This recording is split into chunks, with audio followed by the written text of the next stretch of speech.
Баярлалаа. Улсын их хурлын дарга эрхэмгчүүдээ. Өнөөдөр миний бие болон хамтарсан засгийн газар бүрээр хэрэгжүүлэх боломжгүй боллоо. Эх орон ард түмэндээ зүтгэх нэр төртөө үүргийг хүлээж цар тахал, дайн, тариф зэрэг олон улсын эдрээтэй үед ард түмнийхээ төлөө үйлчилсэн миний хувьд нэр төрийн хэрэг байлаа. Намайг дэмжиж итгэл хүлээлгэж ирсэн Монгол Ардын намын журмын нөхдөдөө талархаж байна. 100 жилийн түүхтээ улс төрийн ууган хүчин Монгол Ардын намыг нэгэн зуунаас шин зуунд намынхаа мянган гишүүд дэмжигчдийн хамт ялалтаар түүжээс нь миний амьдралын бахархалт түүх болон үлдэх болно. Засгийн газрын үйл ажиллагааг дэмжиж ажилласан Монгол Улсын ерөнхийлөгч Чухнагийн хүрэлц өг Улсын их хурлын дарга Дашт Зүгийн амар баясгалан нарт талархал илэрхийлье. Мөн их хурлын эрхэм гишүүд та бүхэндээ талархал илэрхийлж байна.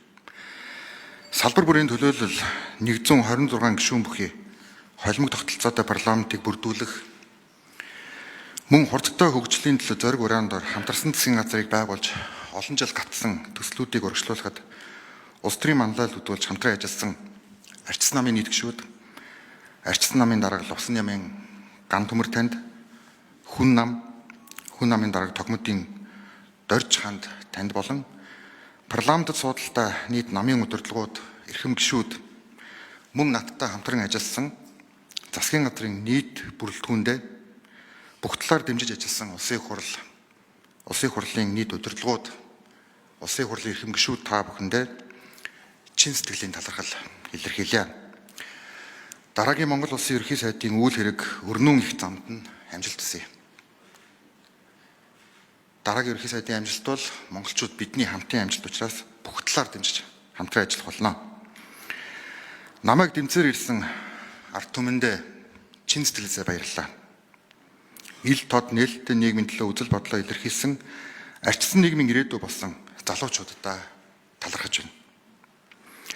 Надад итгэж үзэл санаа нэгдэж хамт байгаа эрхэм гишүүдтэй баярлалаа. Өнөөдөр ордонд хүч мөхсдөж байгаа ч олон нийтийн хүсэл эрмэлзэл огт өөр байгааг би мэднэ. Үзэл санаа, үнэт зүйл хизээж ялагддаггүй. Аалзны тор мэд сүлжилсэн ашиг сонирхлын сүлжээ ард түмнийг дийлнэ гэж хизээж байхгүй. Мөнхөг тэнгэрийн дор арчсан парламентын засаглал мөнхөд орших болтугай. Баярлалаа.